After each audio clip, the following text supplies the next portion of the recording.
키워드가 왜 비공개일까입니다. 왜 비공개? 오늘 민주당이 원내대표를 뽑았는데요. 지금 3명의 후보가 출마해서 1명이 결정됐죠? 마침 또 가운데 계신 분이 됐네요. 저 사진 속에. 자, 그럼요. 오늘 원내대표 요 선출 결과 발표 내용 그리고 새 원내대표의 소감 발표도 있었습니다. 들어보겠습니다. 이제는 하나의 원팀입니다. 제가 꼭 우리 민주당이 하나의 팀이 돼서 이재명 대표와 함께 내년 총선에서 승리할 수 있는 그런 힘을, 동력을 만들어내겠습니다. 말씀드린 대로 결정 과정에서는 원칙과 기준을 갖고 민주성과 다양성의 바탕에서 결정하고 과정은 투명하고 공정하게 그리고 유능하게 관리해내겠습니다. 그에 대한 책임은 제가 제일 먼저 지겠습니다. 자, 홍익표 의원이 새 원내대표로 뽑혔습니다. 홍익표 의원은 뭐 통상 뭐 범친명 이렇게 뭐 표현이 되기도 해요. 정치적으로 기사에서도 그렇게 다뤄지고 하는데 이런 가운데요. 오늘 새 원내대표도 관심사지만 오늘 사실은 뽑는 과정이 공개가 안 됐어요, 언론에. 그러니까 민주당 관계자, 민주당 의원들만 계신 상태에서 이게 뽑혔거든요. 그와 관련돼서 뭔가 설명이 좀 있었습니다. 들어보겠습니다. 오늘 후보들 간의 합의문은 공보국을 통해서 필요한 기자분들께는 안내를 해드리도록 하겠습니다. 이후 회의는 비공개로 전환을 하고요. 이후에 저희 투표 결과가 나올 때 다시 회의를 공개로 전환하도록 하겠습니다. 전재수 의원님, 오늘 네. 이 새 원내대표 뽑는데 계셨죠? 네, 그렇습니다. 참여하셨죠? 예. 근데요, 일단 사실은 통상적으로 이 후보들이 정견 발표하고 호소하고 여러 가지 얘기도 끝나고 이런 건데 오늘은 다 공개가 안 됐습니다. 비공개. 그러니까 기사를 보고 다 나가라 그랬어요. 이거 왜 이렇게 된 겁니까? 그러니까 제가 지금 재선 의원인데 예. 그동안 이제 원내대표 선거를 여러 차례 했습니다. 그렇죠. 임기가 1년이니까 이번이 한 7번째. 뭐 매년 뽑아야 돼요, 매년. 그렇습니다. 예. 예. 근데 그 중에서 비공개로 그 원내대표 선거를 한 것은 이번이 처음입니다. 그만큼 이례적이라는 거죠. 굉장히 이례적이죠. 왜 그런 예. 겁니까? 근데 이게 단순합니다. 이유는 예. 그러니까 복잡하게 뭐 정치적 의미를 부여하거나 예. 또는 뭐 정치적 분석을 할 필요까지는 없습니다. 왜 그러냐면 지금 민주당이 근래 근 몇 년 사이에 가장 극심한 지금 이제 혼란 상황입니다. 예. 이 혼란 상황을 반영한 조치입니다. 아. 만약에 아니, 공개되면 더 혼란스러울 수 있다고 보신 겁니까? 언론에 보도되고 그런 보도된 것에 대해서 또 의원들이 또 방송 언론에 나와가지고 또 그것에 대해서 멘트하고 그러니까 악셀레터만 계속해서 밟을 수밖에 없는 그럼 겁니다. 후보들이 정견 발표를 통해서 어떤 주장이나 입장을 내는 게 언론 통해 너무 알려지게 되면 그게 당한테 좋지 않다 이런 판단입니까? 그러니까 이제 미리 오늘 근데 정견 발표는 아주 차분한 분위기 속에서 굉장히 충분히 하실 말씀들 다 하시고 공개가 돼도 전혀 문제가 근데 없는. 왜 당 지도부는 이렇게 판단했어요? 지금 이제 지난번 의원총회가 요 바로 앞전에 우리가 가결이 된 날 저녁에, 밤 밤에 한 11시, 밤 11시 반까지 했던 의원총회가 저도 거기 앉아 있으면서 저도 이게 깜짝 놀랄 뭐 정도의 굉장했다라고 알려졌습니다, 그렇습니다. 지금. 굉장히 이게 상상하기 어려울 정도의 아주 극렬한 이게 좀 대립이 있었기 때문에 혹여 이제 이런 것들이 언론을 통해서 또 혹시라도? 여과 없이 뭐 그런 우려를 한 그런 조치로 받아들여지면 되고 그것은 역시 기우였다. 오늘은 상당히 잘 됐다. 그리고 원내대표 선거를 이렇게 뭐 정청래 의원 이야기를 빌리자면 빛의 속도로 했다는데 이 원내대표 선거가 어떻든 뭔가 질서를 잡아 나가는 그런 출발점이 돼야 되는데 혹여 이게 또 생각지 못한 극단적인 이 분열상이 드러나게 될 경우에는 원내대표 선거 자체가 질서 있는 수습의 출발점이 아니고 더 큰 혼란의 출발점이 될 수 있기 때문에 아마 지도부에서 그런 결정을 한 것 같습니다. 그런데 오늘 공개를 했어도 전혀 문제가 혹시 지도부가 그 결정한 게 사실 며칠 전에 정청래 최고위원이 지금 사실상 당대표 대행 역할을 맡고 계신데 이 원내대표 후보들에게 이재명 지키는 걸 공개 선언하라고 했는데 이런 것 때문에 부담스러웠던 거 아닙니까 혹시요? 그런 얘기를 아니요, 세 분이 이제 정견 발표를 했는데요. 예. 정견 발표를 5분씩 했습니다. 예. 5분씩 했는데 전반적으로 세 분 다 공이 이재명 대표 지금 이제 영장 실질 심사를 받는 이 부당성이라든지 검찰의 검찰 공화국적인 이런 이 본질에 대해서 다 언급을 했고요.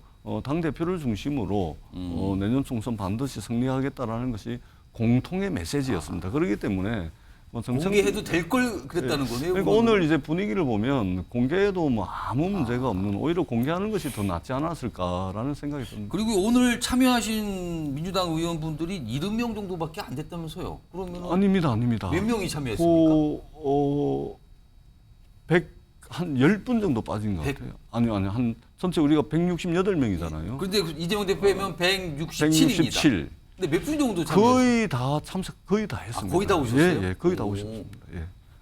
그러니까 거의 다 70명이니까 지금 언론 보도에 생각보다 100명 미만으로 참여했다 이런 얘기가 나오는 거 아닙니까? 그거는 완전 오버입니다. 그거 아닙니까? 그거는? 아니 제가 눈으로만 확인을 해도 그러시죠. 훨씬 130명 왜냐하면 이상이죠. 보도가 지금 나 방금 한두 시간 전에 나온 70명은 완전 오버입니다. 100명이 안 된다는 그건 보도가 오버입니다. 나오는데 그건 아닙니까? 예를 들면 저 같은 경우는 예. 투표를 한 번 했잖아요. 예. 그래서 과반 득표자가 없어가지고 결선 투표를 그렇습니다. 했습니다. 결선을 갔습니다. 그럼 결선 투표를 하게 되면 그 투표 한 번만 하면은 선거는 끝나는 겁니다. 예. 또 다른 투표가 없기 때문에 예. 투표를 하고 먼저 나가는 사람들 많습니다. 그렇기 때문에 끝까지 남은 사람이, 그러니까 이제 홍익표 의원이 원내대표 당선되고 난 뒤에 중간에 하고 나가신 이제 분들 당선 소감 발표할 때 언론에 공개가 되니까 앉아 있는 의원들이 한 70명 된 것이겠죠. 지금 좀 투표를 하고 제가 다 간 지금 겁니다. 방금 말씀하시고 자막으로 좀 처리를 했습니다. 예, 왜냐하면 저 완전 그렇게 알고 오버입니다. 계신 분도 예. 계시더라고요. 그러니까 이거는 바로 잡도록 하겠습니다. 당선 소감을 드는 사람이 70명이겠죠. 알겠습니다. 마지막까지 지키신 분, 그러니까 투표하고 나가신 분이 굉장히 많이 있었다는 거네요. 그거 있을 수가 없는 일입니다. 알겠습니다. 예. 일단 이런 모습들이 오늘 관심을 좀 끌었고요. 사실은 오늘 3명의 후보가 경쟁을 벌였고요. 홍익표 의원이 최종 원내대표로 당선이 됐는데 사실은 그동안 짧은 기간이지만 김민석 의원이 굉장히 강경한 입장을 내면서 그리고 다른 후보에게 제안까지 하면서 근데 목소리를 높였거든요. 근데요, 안 됐습니다. 일단 오늘 오전 김민석 의원의 목소리 들어보겠습니다. 이번 원내대표 선거는 현재 이재명 당대표 중심 체제를 지킬 원내대표를 선택하는 것이지 이재명 당대표를 대체할 원내대표를 선택하는 것이 아니다 하는 말씀을 드립니다. 어떠한 경우건 이번 총선을 앞두고 비대위는 없다라는 것을 공동으로 천명하기를 제안드립니다. 김민경 정책위원 가장 강경한 입장을 낸 걸로 알려졌어요. 김민석 의원이. 근데 1차 탈락을 했다고 알려졌어요. 이거 무슨 상황으로 보이십니까? 그 이제 국회의원들은 서로에 대해서 다 알잖아요. 예. 솔직히 속속들이 압니다. 예. 근데 그 김민석 의원은 사실은 친명이라고 하기보다는 친추라고 할 수가 있죠. 추미애. 추미애 전 장관 얘기입니까? 네, 지금? 왜냐하면 친추. 추미애 대표 시절에 오. 김민석 의원이 복당한 걸로 제가 알고 있어요, 민주당에. 그래서 지금 기억나는 게 좀 있거든요. 뭐냐면 예. 추미애 전 장관이 법무부 장관 시절에 예. 뭐라고까지 얘기를 했냐면 국민이 원하는 시대 정신은 윤석열 스타일이 아닌 추미애 스타일이다. 예. 그러니까 그게 무슨 말이냐면 추미애 장관하고 윤석열 당시 총장께서 이제 이렇게 좀 맞상대하는 것처럼. 했을 때 이렇게 막 그 응원을 했던 사람이에요. 김민석 의원이. 네, 김민석 의원이. 뭐 근데- 국민들이 원하는 거는 그러니까 윤석열 스타일이 아니고 추미애 스타일이다 근데 이렇게. 최근에는 굉장히 이재명 대표를 위한 강경 발언을 했거든요. 아니 추미애 전 장관이 이재명 대표 편인가요, 아닌가요?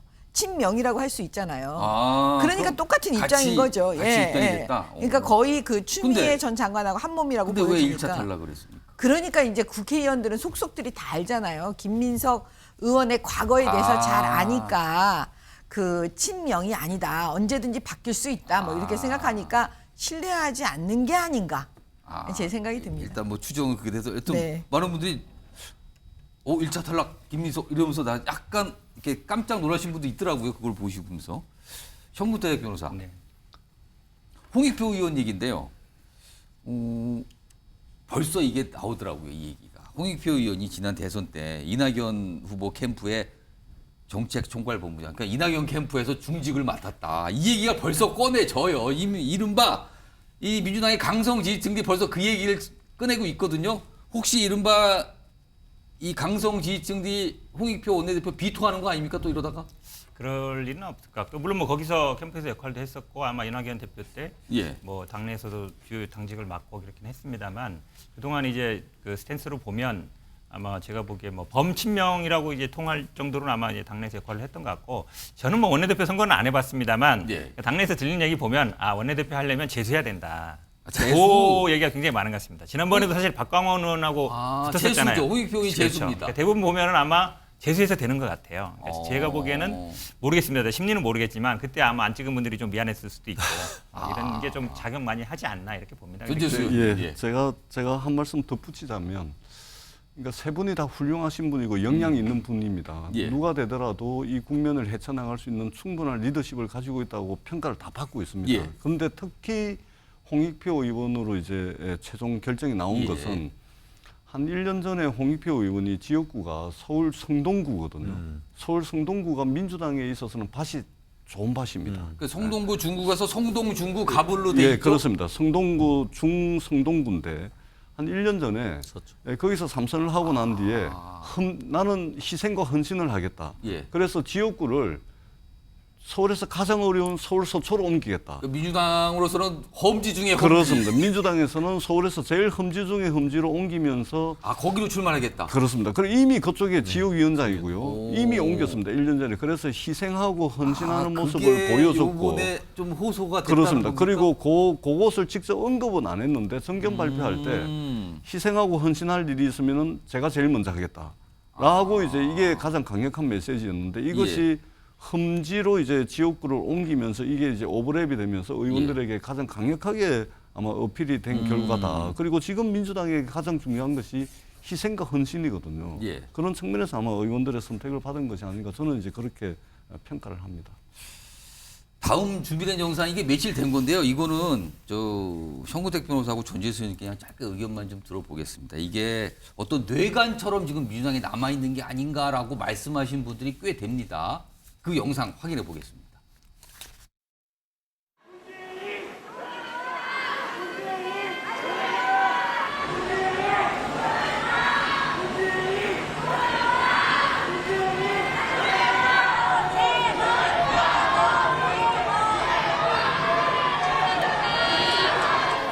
문재인이 어떻게 하는가 보자. 당신이 부르는 우리는 아니야. 서울청에서 지금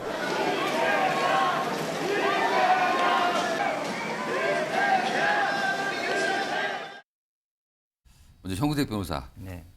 이재명 대표를 지지하시는 분과 민주당 내 문재인 전 대통령을 지지하는 분들이 사실은 굉장히 뭐랄까요? 밖에서 보기에 적대 관계라고까지 보시는 분도 있어요.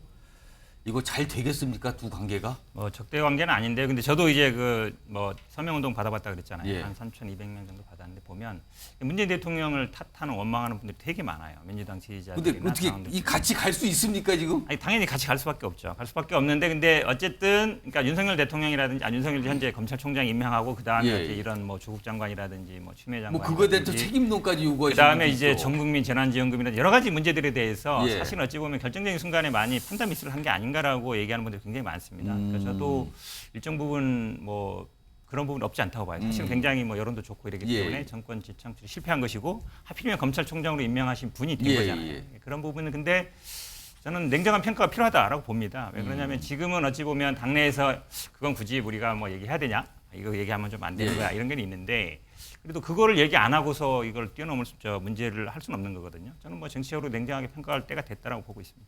전재수 의원님은 어떻게 보십니까? 예, 저는 조금 다른 생각인데요. 예. 그 이재명 대표를 열렬하게 지지하고 예. 하시는 분들이 이제 굉장히 화가 나는 상황이었지 않습니까? 굉장히 이 단식을 하고 있고 예, 막 그런 예. 상황에 윤석열 정부의 검찰은 2년 넘게 정말로 뭐 탈탈 털듯이 털고 있는 그런 극단적인 상황에서 이재명 대표 지지자분들이 예. 화가 나가지고 저는 순간적으로 저랬다 봅니다. 예, 그렇기 때문에 노무현 대통령을 지지했던 분들이 문재인 대통령을 지지했고 문재인 대통령을 지지했던 분들이 지금 여전히 이재명 대표를 지지하고 있습니다. 예. 그리고 이 부분에 대해서 특별히 이재명 대표께서 단식 중에 당의 공식 대변인을 통해서 예, 입장문을 냈습니다.